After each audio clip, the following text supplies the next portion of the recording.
Hello मेरे प्यारे students, क्या हाल चाल। हमें उम्मीद है आप सब स्वस्थ होंगे, मस्त होंगे और आप सबकी तैयारी एकदम शानदार तरीके से चल रही होगी। स्वागत है एक बार फिर से यूपी एससी एनएम 2024 के फीमेल हेल्थ वर्कर के नर्सिंग क्लास में। हमारा लेक्चर नंबर 22 है।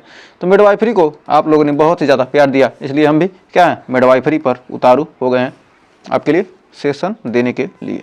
तो अगर ये सेशन अच्छा लगेगा तो सेशन को लाइक शेयर जरूर कीजिएगा, क्योंकि आपको मिडवाइफरी भर पढ़ने से क्या होगा, आपका सिलेक्शन होने वाला नहीं है। ये मत सोचिए क्या है आप एएनएम बन रही है यानी मिडवाइफ बन रही है तो मिडवाइफरी भर पढ़ें। जितने भी टॉपिक पढ़ा जाए सारे टॉपिक आपके लिए क्या है एग्जाम के लिए ही हम बना रहे हैं, क्योंकि एग्जाम से रिलेटेड स्पेशल क्या है, इसलिए हमने क्या इसका नाम भी रखा है यूपी एससी एएनएम 2024। यानी सिर्फ एएनएम के लिए क्या है, एएनएम का कोई भी एग्जाम आप यूपी एससी दे रहे हैं या बिहार का दे रहे हैं या राजस्थान का दे रहे हैं, किसी भी राज्य का देंगे, ये टॉपिक आपके लिए क्या बहुत ही शानदार होने वाला है। तो आइए शुरुआत करते हैं सेशन की समय न बर्बाद करते हुए, क्योंकि हमारा सेशन जो भी है कम समय में बेहतरीन से बेहतरीन कंटेंट देने की कोशिश की जाती है। तो आइए शुरुआत करते हैं। और सेशन अगर अच्छा लगे तो सेशन को लाइक शेयर जरूर कीजिएगा, क्योंकि लाइक शेयर आप लोग करते नहीं हैं। क्योंकि 500 लोग देखेंगे तो क्या होगा, 20 लाइक होगा, 30 लाइक होगा, 40 लाइक होगा। तो ऐसा आखिर क्यों करते हैं? क्या सेशन नहीं अच्छा लगता है या कोई कमी है? तो कोई कमी हो तो उसको भी कमेंट में बताइए, उसको भी सुधार किया जाएगा। तो आइए शुरुआत करते हैं सेशन की। तो कह रहा है गर्भावस्था के दौरान अल्ट्रासाउंड पहली बार कब किया जाता है? 6 से 8 सप्ताह, 10 से 12 सप्ताह, 16 से 18 सप्ताह या 20 से 22 सप्ताह। तो कब किया जाता है? कह रहा गर्भावस्था के दौरान अल्ट्रासाउंड पहली बार कब किया जाता है? तो गर्भावस्था के दौरान अल्ट्रासाउंड पहली बार 10 से 12 सप्ताह के बीच में क्या कर किया जाता है। तो आइए शुरुआत करते हैं अगले क्वेश्चन की। कह रहा है प्री मेच्योर शिशु किसे कहा जाता है? 37 सप्ताह से पहले जन्मे शिशु, 38 सप्ताह के बाद जन्मे शिशु, 40 सप्ताह के बाद जन्मे शिशु या जन्म के समय कम वजन वाले शिशु। तो प्री मेच्योर शिशु किसे कहेंगे? 37 सप्ताह से पहले जो शिशु जन्म गया उसे कहेंगे क्या? प्री मेच्योर शिशु कहा जाता है। तो बढ़ते हैं तीसरे क्वेश्चन की तरफ। तो कह रहा है एनीमिया के मुख्य लक्षण क्या होते हैं? कमजोरी और थकान, तेजी से सांस लेना, सिर दर्द और चक्कर आना, उपरोक्त सभी। तो एनीमिया के मुख्य लक्षण क्या हैं? जो एनीमिया है उसके मुख्य लक्षण क्या हैं? ये सारे कमजोरी और थकान, तेजी से सांस लेना, सिर दर्द और चक्कर आना, ये सारे क्या हैं? एनीमिया के लक्षण हैं। तो देखिए चौथा क्वेश्चन कर रहा है गर्भवती महिला को विटामिन ए का मुख्य स्रोत क्या है? गर्भवती महिला के लिए विटामिन ए का मुख्य स्रोत क्या है? तो कोई गर्भवती महिला है उसके लिए विटामिन ए का मुख्य स्रोत क्या है? हरी सब्जियां, दूध और अंडा, गाजर, संतरा। तो गर्भवती महिला को विटामिन ए का मुख्य स्रोत क्या है? गाजर। तो गर्भवती महिला को क्या करना चाहिए? गाजर खिलाना चाहिए। नेक्स्ट कर अगला क्वेश्चन कह रहा है कि गर्भवती महिला में प्लेसेंटा प्रीविया का क्या मतलब है? गर्भवती महिला में प्लेसेंटा प्रीविया का मतलब क्या है? नाल का गलत स्थिति में होना, या शिशु का वजन कम होना, या गर्भाशय का सिकुड़ना, या हृदय गति का कम होना। तो गर्भवती महिला में प्लेसेंटा प्रीविया का मतलब होता क्या है? तो नाल का गलत स्थिति में होना, यानी ऑप्शन नंबर ए हो जाएगा क्या? 5वें का हमारा सही। तो बढ़ते हैं अगले क्वेश्चन की तरफ। तो देखिए छठवां क्वेश्चन क्या कर रहा है? कह रहा है नवजात शिशु में वेट गेन कब से शुरू होता है? पहले दिन, तीसरे दिन, 7वें दिन, 10वें दिन। जो नवजात शिशु होता है उसमें वेट गेन कब शुरू होता है? तो हमारा ऑप्शन नंबर हो जाएगा सी, 7वें दिन से क्या होगा? वेट बढ़ना चालू हो जाता है। नेक्स्ट कह रहा है गर्भावस्था में जी मिचलाने का मुख्य कारण क्या है?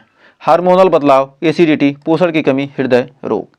तो हमारा यहाँ पर राइट आंसर क्या हो जाएगा? हार्मोनल क्या हो जाएगा? बदलाव के कारण क्या होता है? जी मिचलाता है। तो हमें उम्मीद है यहाँ तक आपको कोई डाउट नहीं होगा। बढ़ते हैं 8वें क्वेश्चन की तरफ। कर फोलिक एसिड की कमी से कौन सा विकार होता है? न्यूरल ट्यूब डिफेक्ट, या कैल्शियम की कमी, या मधुमेह, या हृदय रोग। तो हमारा 8वें का राइट आंसर क्या हो जाएगा? हमारा हो जाएगा neural tube defect. Folic acid की कमी से कौन सा विकार होता है? Neural tube defect. तो बढ़ते हैं अगले क्वेश्चन की तरफ। तो देखिए 9वां क्वेश्चन कर रहा है नवजात शिशु में दूध पिलाने के बाद डकार दिलाना क्यों जरूरी है? पेट साफ करने के लिए, गैस हटाने के लिए, नींद लाने के लिए, पोषण के लिए। तो हमारा राइट आंसर 9वें का हो जाएगा गैस हटाने के लिए, यानी ऑप्शन नंबर बी। तो 9वें का हो जाएगा हमारा ऑप्शन नंबर बी। तो बढ़ते हैं 10वें क्वेश्चन की तरफ। तो 10वां क्वेश्चन क्या करा है? गर्भावस्था के दौरान थायराइड की अधिकता किस समस्या को जन्म देती है? हाइपोथायराइडिज्म, या हाइपरथायराइडिज्म, या डायबिटीज, या एनीमिया। तो हमारा 10वें का राइट आंसर क्या हो जाएगा, option number B, hyperthyroidism. Next कह रहा है कंगारू मदर केयर में मुख्य रूप से क्या किया जाता है, शिशु को गर्म रखने के लिए त्वचा से त्वचा का संपर्क, शिशु को दवा देना, शिशु को अलग रखना, शिशु को ऑक्सीजन देना। तो हमारा 11वें का राइट आंसर शिशु को गर्म रखने के लिए त्वचा से त्वचा का संपर्क यानी ऑप्शन नंबर ए हो जाएगा सही। नेक्स्ट कह रहा है गर्भवती महिला को टेटनस का पहला टीका कब दिया जाता है, जो गर्भवती महिला होती है उसे टेटनस का टीका कब दिया जाता है, पहले महीने में, चौथे, छठे, 9वें।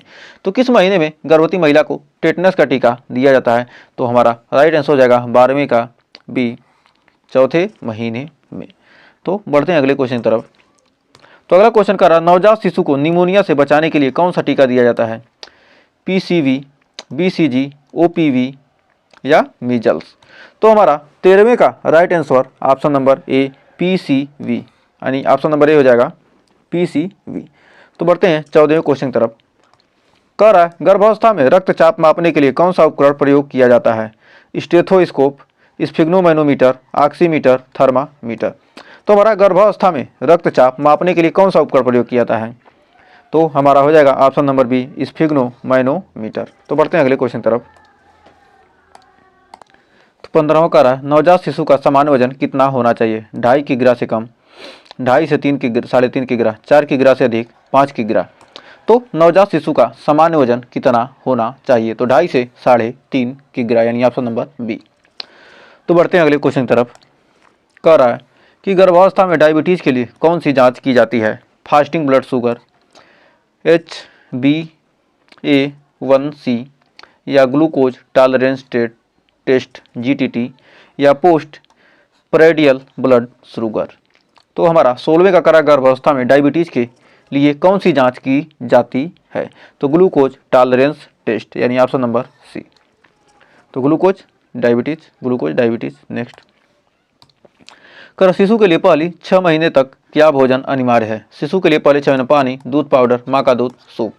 तो आपको पता है शिशु को क्या चाहिए, 6 महीने तक माँ का ही दूध पिलाना चाहिए। तो हमारा राइट आंसर क्या हो जाएगा, ऑप्शन नंबर सी। तो बढ़ते हैं अगले क्वेश्चन की तरफ। कह रहा है गर्भावस्था के दौरान कौन सा टीका 2 बार दिया जाता है, टिटनस का, BCG, पोलियो, हेपेटाइटिस बी। तो गर्भावस्था के दौरान कौन सा टीका 2 बार दिया जाता है, तो हमारा 18वें का राइट आंसर हो जाएगा ऑप्शन नंबर ए, टिटनस का। तो बढ़ते हैं अगले क्वेश्चन की तरफ। कह रहा है नवजात शिशु में पीलेपन का कारण क्या होता है, रक्त में बिलिरुबिन की अधिकता, आयरन की कमी, कैल्शियम की कमी, संक्रमण।